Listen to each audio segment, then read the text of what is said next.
Good afternoon, everyone. Welcome to Let's Talk TCI Real Estate. And of course, I am your host, Vernica Delancey. And as always, it's a pleasure to be here on a Thursday afternoon to discuss issues relating to real estate in the Turks and Caicos Islands. Okay, as always, I always encourage you to please like the page, please share the page, please tag anyone that you know would be interested in what we are talking about today. We have a representative from the Chamber of Commerce with us, and we are going to be speaking about businesses in the Turks and Caicos Island and, of course, how it connects with real estate. As I've mentioned, please share, like, tag someone as we move forward. I also would like to say to everyone, last week's show, of course, was a replay, and it was about architecture in the Turks and Caicos Islands. Thank you for all those who have logged on and who watched that rebroadcast, and thank you for all the comments. All of our shows are recorded, and as I've mentioned before, they can be watched after which on my YouTube channel, which is Vernica Delancey. And from time to time, I will do a replay of the show because there are persons who are not able to watch it live. And it's always good to have a rebroadcast so that they can watch that at a later date, because the information that we are sharing on the show is so important and so invaluable. And I believe that it only gives you power. As we always say, knowledge is power. Real estate is a very interesting topic in Turks and Caicos Islands. A lot of people come here and invest, and we also try to encourage our residents to invest in real estate. And so I believe this information can only be beneficial to you and helping you make an informed decision. All right. And I also want to give thanks to Mr. Royal Robinson, who was on the previous show before then. I didn't have an opportunity to acknowledge him once again. Thank you so much for gracing us with your presence as you spoke about surveying in the Turks and Caicos Islands. It was an informed conversation. And again, I encourage you to review the show and learn from the information that is presented. With no further delay, I just want to remind you, please, if you have any questions, add them in the live feed so that we can get to those questions. And if you have any comments, make any comments, and you are welcome to participate as we have this conversation. All right. So I will take this opportunity to welcome my guest from the Chamber of Commerce, and I will allow him at this time to please introduce himself. Thank you for joining me. Thanks, Vernica. Can you hear me okay? Yes, I can. Lovely. My name is Matthew Brace. I work with the Chamber of Commerce. I'm the chair of governmental affairs there. And I am a lawyer by trade. I've spent most of my career in financial services in London and Hong Kong. And I have recently joined the Chamber of Commerce to help them with all of the amazing things that they've been doing recently. Thank you so much for joining us, Matthew. And I also would like to remind everyone who is listening today, we always think about real estate as being just houses and land, the sale, transfer, and transaction of houses and land. But you also have to remember that in real estate, you can also sell businesses. And that's why I believe this is a very important conversation today, because we are able to tap into the business world to understand what's happening with business in this, COVID world, and be able to know, how our investment will be looking even in future. And so I believe this is a really good topic that we are having today. So I'm going to go right into the questions. And again, if you have any questions, please feel free to share them with us. So Matthew, I'm just going to ask you if you could please explain to the listening audience what the Chamber of Commerce is about. We need to understand what it's about before we can ask additional questions. Go ahead. Of course, knowledge is power, as you said. So chambers of commerce are very common globally. You'll find them in most countries. And what they are is a collection of people representing members. And members become members of the Chamber of Commerce, in our case, through our website at chamber.tc. And once you're a member, you get various benefits the principal one of which is that the chamber is designed to represent business interests. So every chamber has a charter, and in the Turks and Caicos, the focus is on the business and economy of the islands and the well-being and benefit of the people of the entire Turks and Caicos. So chambers of commerce act as a voice for business. They act as a forum for discussion of important topics that relate to economics and livelihood. And in our case, is made up of groups of people from each of the islands. And this is quite an exciting time for the Turks and Caicos Chamber of Commerce, because we've recently merged almost all of the chambers of commerce in the island to become a single chamber. So what that means is that if you're in Grand Turk or Provo or South Caicos, you will be able to have a group of representatives for your island or collection of islands, which will form local representation to make sure that local concerns which are specific to your island are being raised and taken into account at the chamber. And then the chamber itself is a wider group, which then goes on and takes those unique views and insights from across the entire country and shares them in a forum for discussion and free discussion, and as a representative of the business community to the government and to the people of the islands. So this is quite an exciting time for the Turks and Caicos Chamber of Commerce right now. And we have elections coming up for the Inter-Island Congress and the people to represent those islands. So I would encourage anybody who is interested and feels that they would like to get involved to check us out at chamber.tc and nominate yourself. Okay. So how long have you merged as one group Chamber of Commerce? And how are you finding, sorry? That's this year, 2020. Oh, as of this year, 2020. Okay, because my next question would have been, did you find that it was beneficial for the merge? But of course, if you've just started, you wouldn't know what's the outcome of the merge, I guess. Well, exactly. So our representatives have spent a lot of time over the past months. Obviously, with COVID, flights have been a little bit tricky, but they've made their way out to most all of the islands, except Salt Key, which is on the list for early next year to be visited. So the chamber members have gone to discuss forming their national chamber with local business people, and where there is a local chamber existing, to discuss with them the benefits and pros of having a national chamber to represent.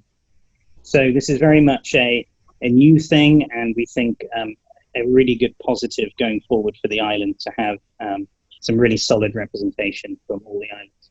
Okay. I would like to ask, before you spoke about it representing the business interests. How exactly do you represent the interests of the businesses? So the usual way that is done is we will seek views of our members on particular topics and see what they think, because obviously we're there to represent the members. And advocacy on particular topics takes place in both the public forum and with government representatives. So issues or concerns can be raised by the chamber to government with suggestions or requests to address particular issues the business community is having, or with the economy in general. The chamber also has a representation of members with each other, so that there can be forums for discussion of members between members. So if you have particular issues in a sector of the economy, let's say, the chamber would facilitate discussion in that sector. Okay. And for anyone who would like to become a part of the Chamber of Commerce, can you walk us through that process? Yeah, we've tried to make it as simple as possible now. So you can go to the website chamber.tc or look up Turks and Caicos Chamber of Commerce on Facebook, and you can just follow the links and fill in your name, and you will be contacted with membership information. For this year, given the difficulties everyone has been having with the economy as a whole, we made the membership free for the remainder of the year. So if you're interested in just trying it out, now's a good time. to do that. Okay. Chamber.tc. Is there any when I say requirements, is there anything specific you have to do as a member other than joining membership that you expect or would like for members to do? What we'd like members to do is get as involved as they're comfortable becoming. So if you are a member right now, you can nominate yourself or somebody else who is a member to represent your local island congress, which will be the sort of district, let's say. So if it was Providenciales, there might be 4 or 5 people representing it. In Middle Caicos, there might be similar 4 or 5 people representing them. So you can nominate yourself to actually be on the committee, which then meets and takes a flavor, let's say, of the local business on that particular island, and would then raise it to the chamber as a whole at an inter-island congress where all the representatives would meet. That then feeds into the board of the Chamber of Commerce, which would then bring issues to government, or, for example, do surveys or come up with data and information from people. Alternatively, you can simply become a member and enjoy various benefits with the Chamber, such as networking and events, inter-member discounts, where once you have your membership cards, you can take advantage of those discounts, which are listed on the website as well. And we intend from next year to begin running business development workshops to help startup or new businesses and smaller businesses to navigate the business community. So, for example, that could be thought leadership, or it could be management courses arranged through the Chamber, or workshops on accounting, or how particular business setups are done within the islands.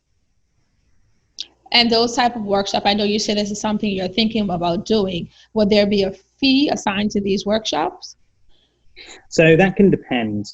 We obviously would like to have our members or other volunteers to come and give a talk, which would be typically how it works. So that's free of charge. Attend a talk, find some interesting information, start a discussion, network with other like-minded people, or even better, people with different minds to your own in the business community, and see what they're doing and what they're thinking. On the other hand, if it is a paid workshop, that can be arranged as well with reduced rates through the Chamber. But typically, these are free of charge. Okay. So can you tell me what is actually the pulse of the businesses at this particular time? I mean, if you can just give me a comparison, say, pre-COVID and currently in this time, what would you say is the real pulse of the business environment? Gosh, Vanika, that's quite the question. How long's this show? That's quite the question you've asked, I think. It's one of those signs of the time where I think if we look back in 5 or 10 years, we'll think, yeah, that was obvious. Of course, I could have seen a particular trend happening.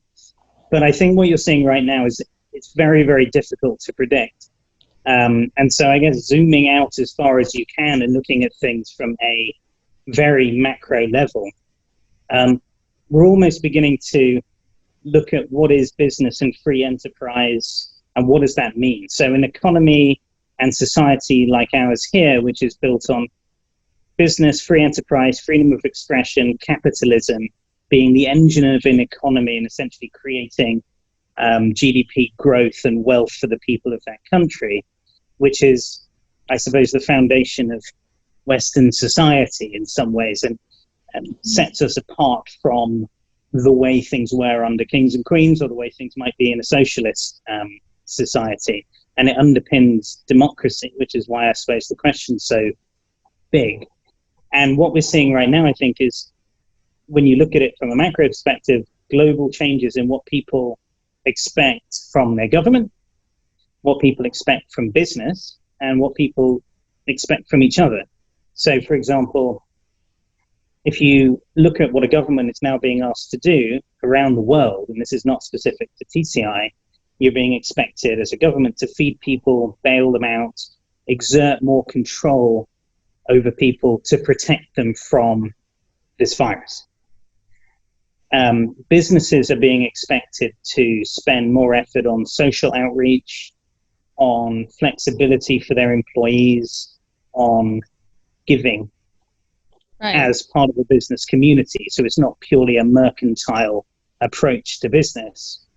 And then people are being asked, I suppose if you look at yourself and me, we're not in the same room, but if we were, we'd be wearing face masks and staying as distant as we can and elbow bumping each other. So people almost now have an extra duty of care to each other, not to infect each other or put their respective families in danger.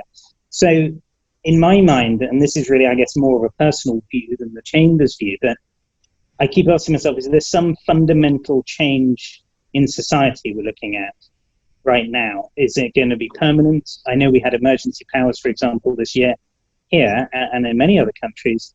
How temporary will that be? Are we permanently changing our view of what we expect from government, business, and each other? And how do we adjust to that as a country and people and a business community? And I don't have the answer to it, but I think it's something really interesting to look at right now when you compare the approach in the West and here, the approach in China and elsewhere, on the other side of the world is so very different, and the amount of control that a socialist economy expects to exert over its people is almost being mirrored in some countries in the West. So I think we need to be careful that we keep our way of life and the way we were brought up, with freedom, free enterprise, ownership of your own life, essentially, instead of dependency, and not slip into socialism with those demands that we're placing upon the government and each other and our businesses to a lesser extent. It's something I think needs to be discussed. I don't know if you have a view on it, but I think it's a really important thing to zoom out and just look at it. Right. And like you were saying, so many people has a role to play in business activities right now, like you said, the government, et cetera, et cetera. So with that said, do you feel that with all of these, I wouldn't call them restrictions, some are restrictions, some are not. It all depends on how you look at it. But all these variables around you, do you feel like it's a wise decision for persons who want to open new businesses at this time, during COVID, to move forward with that? Or do you think this is something they should put on hold for future? I think it's a fascinating question as well. And I suppose, looking globally, where is business going to go? And you've seen the transformation of the face of a lot of businesses. So the way that we do business, the way we interact with our customers, the way we interact with our employees, the way employees may now expect to be able to work from home because they've become so used to it. Customers expect to be able to do things in a more hands-off way when they interact with you, which can be good and bad. There's a customer service aspect to that. And the changing habits that everyone has, I expect, is creating opportunities as well as difficulties for businesses. And the people who will succeed will take that zoomed out look and see forward better than perhaps I can and predict what sort of business they should be changing, what they should be setting up. I mean, certainly globally, the tourism and hospitality businesses have been particularly hard hit. Airlines, cruises, everybody in that area, and that is a global issue that the Turks and Caicos can do nothing about because it's macro, and all we can do is react to it as a country and as businesses. Certainly here on the local scale, there has been major economic damage to every sector of the economy, because although we like to say there's a tourism part of the economy and the non-tourism part of the economy, the fact is that we're almost entirely driven by tourism, the majority of which is North American at the relatively high end. Yeah. And that dependency, I expect, will remain in the near term to medium term here. So it's really a case of, before I answer the question, I guess it's a case of working together in those, like you said, in business and government. This is a hand-in-hand working together to make things better situation. And I think that this country is actually well placed to do that. So when you say, is it a good time to set up a business or invest, let's say, in TCI, I think certainly from an invest in TCI perspective, I'd say absolutely. We still have all of those things that made the country successful in 2019. That hasn't changed. We still have the people, and we still have the businesses, and the country will pull together and be successful. That again is a hand-in-hand society plus business plus government, and working together in harmony, I think, will mean that we really can be successful here, and that makes it a good place to invest. Right. And the things that you would focus on, because I suppose when I look at the TCI, we are going to be in a fight for tourism against our neighbors and against, to some extent, the rest of the world. And so you have to then focus on what makes us as a product unique, and how do you differentiate yourself from everyone else and say, hey, come here because. Right. And what's the because? So differentiating that product, differentiating the culture that the people of the islands who are from here have, and making that a focus so that people want to come back here because they're like, I really liked my holiday here. I've read about TCI, and great people, great culture, great tourism product. And so I think that focus on the uniqueness that we do have here, alongside the existing business community, which is ready and raring to go when the economy picks up, will drive the success that we have here.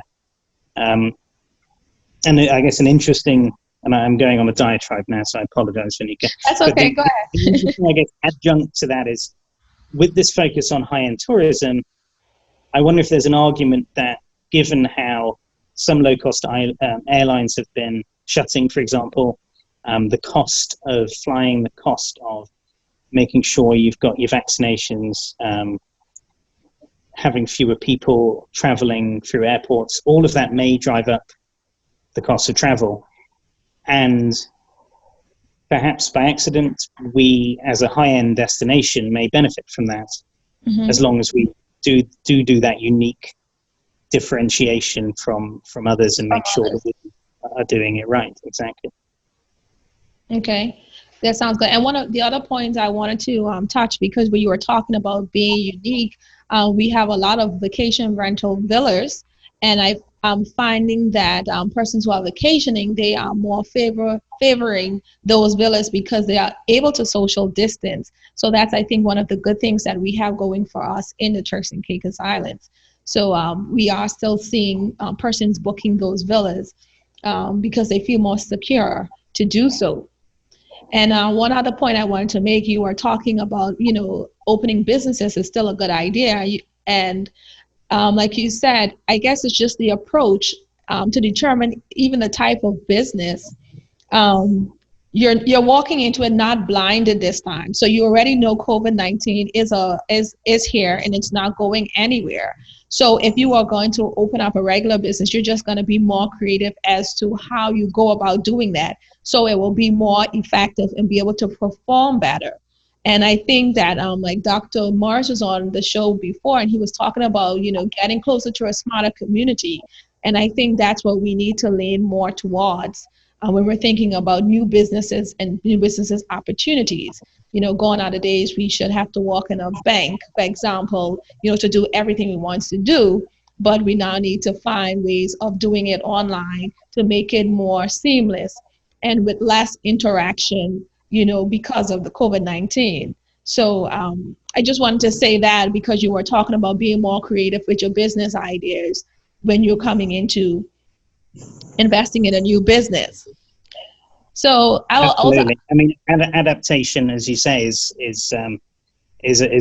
just so important within business as a whole, and obviously in real estate and villas, adapting to what people want. They want to feel safe. They want to feel good about where they're going, and their children and their grandparents are going to be safe when they go home, and they want to feel that they've gone to a place that they don't need to feel worried about. And that, if that can be created here, in whether it's villa rentals or it's another type of business, the adaptability and creation of that safety for people is paramount. Okay, so since I'll say this again, since COVID-19, we've changed the way how we've looked at a number of things, right? For anyone who's just started, because we're talking about creating a new business, Is there anything that you guys have changed in the Chamber of Commerce to be able to assist these local businesses or businesses in general, just coming on streams, giving consideration to COVID-19? And of course, businesses will be looking for that support to feel more confident or competent to come and get into the market. Yeah, for sure. I mean, I think I mentioned earlier that for the year, we waived the remainder of the year in fees, so it's free to join this year.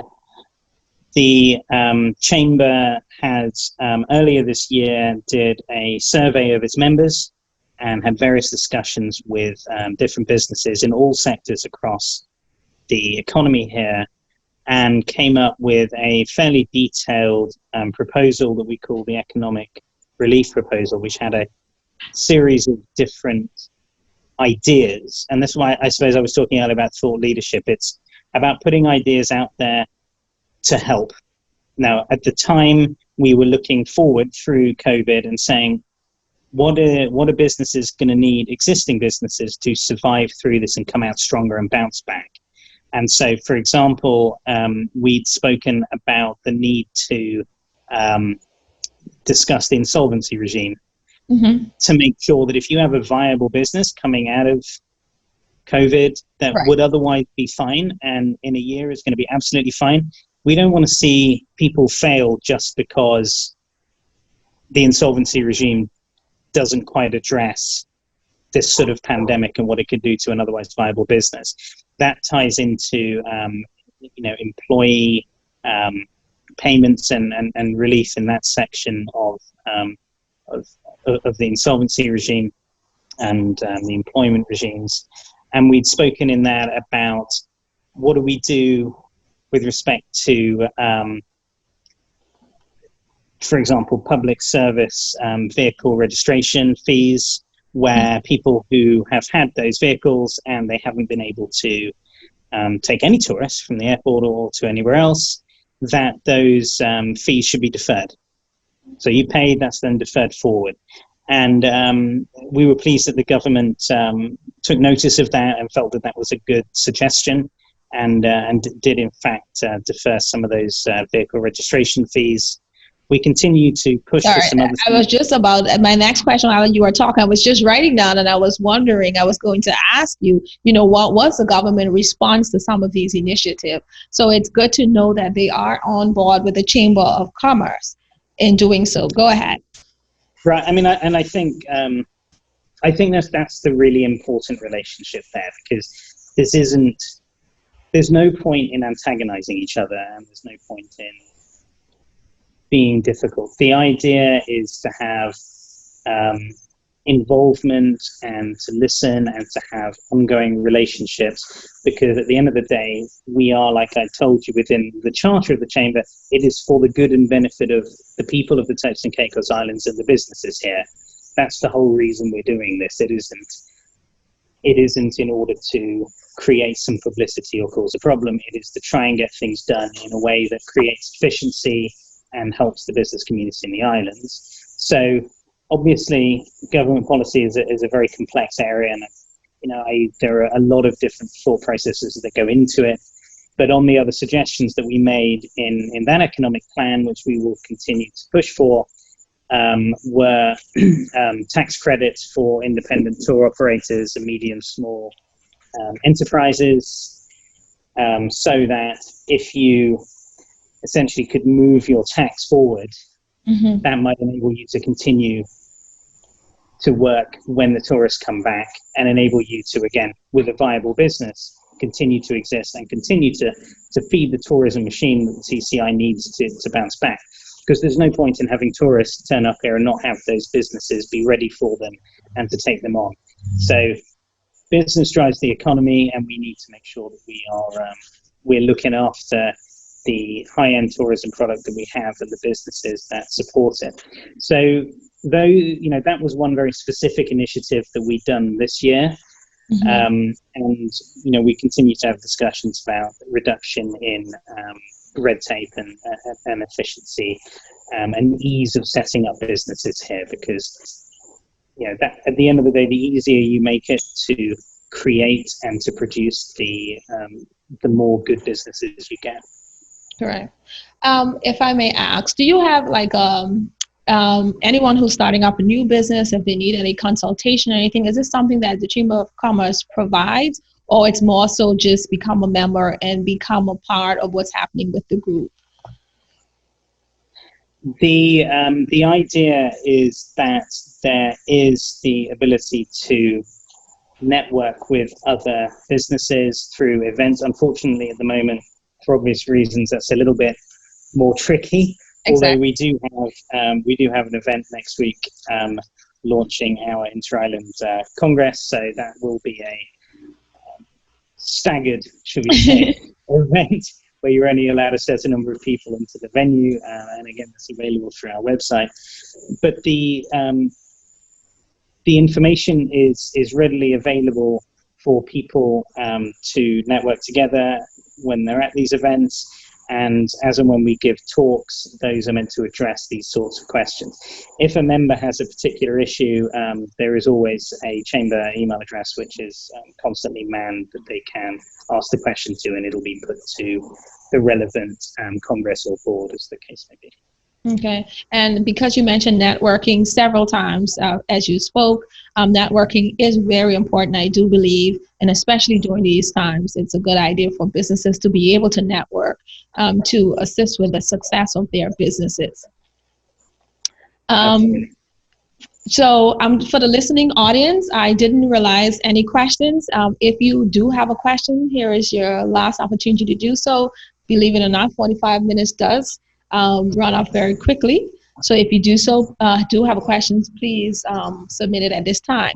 So one of the last questions I would like to ask, first of all, is there anything about the Chamber of Commerce that we spoke about tonight, that we did not speak about, that you would like to put out there to the listening audience that you think will be beneficial to anyone who is starting a business, who actually owns a business, who's thinking about investing in the Turks and Caicos Islands?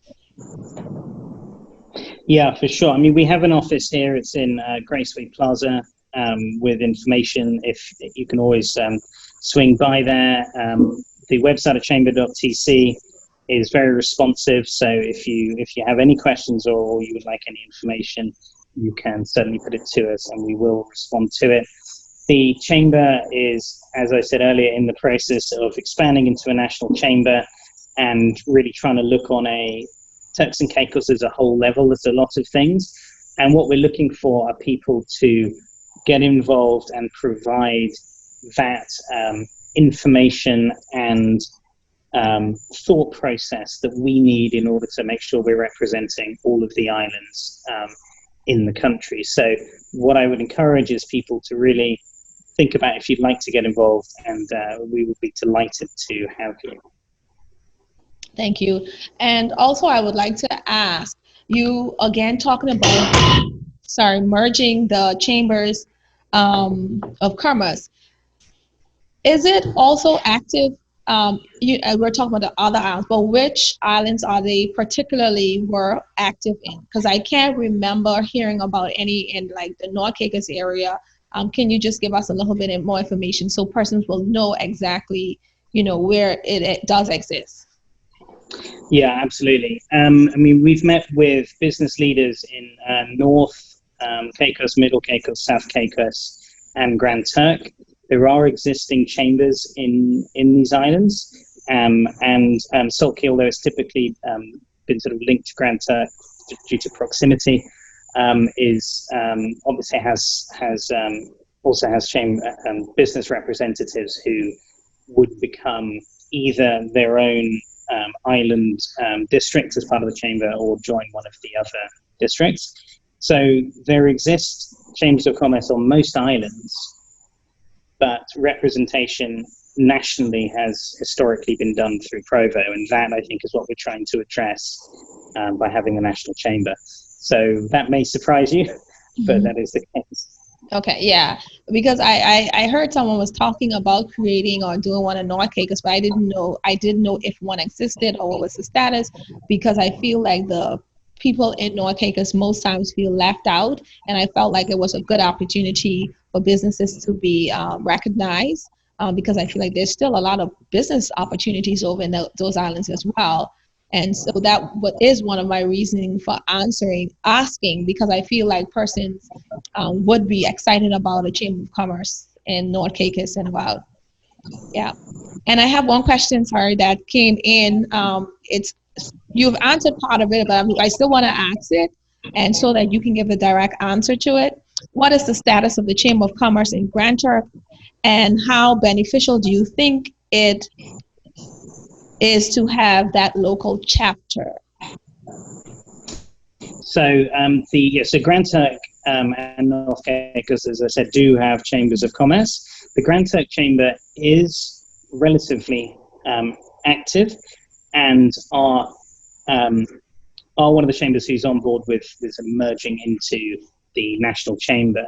So going forward, we are going to have Grand Turk as part of the family, along with most and hopefully all of the other islands, as and when the business communities in those islands get together and form a district council to join the chamber.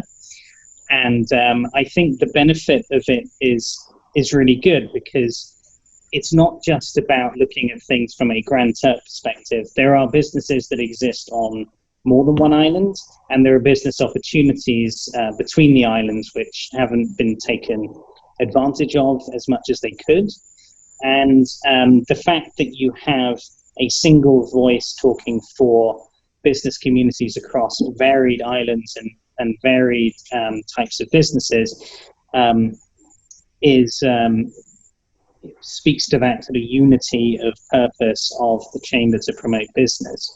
So in answer to the question, the Grand Turk Chamber will form an important part of the National Chamber, and will absolutely have its voice heard and bring those views from Grand Turk specific into the National Chamber.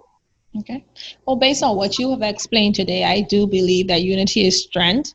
So I believe that you guys are headed in the right direction, especially during this time, and enabling one voice and being able to represent the business community. So based on what you've said, I think it's a step in the right direction.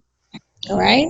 And before we wrap it up, just wanted to get your thoughts one last time. It is a real estate show. What's your overall feeling about real estate generally in the Turks and Caicos Islands at this particular time? And then afterwards, I'm going to ask you to give your contact information for the Chamber of Commerce for anyone who's interested in joining or being a part of it, because I think it's a movement that people need to be a part of. Sure. Not being an expert, I'll give the best view that I can. It's your opinion. We're not holding you to it. Go ahead. My opinion. I'll hide behind my opinion. I think from the time that I've spent on the islands over the years, the real estate cost is high because you have a combination of a high land cost and high building costs.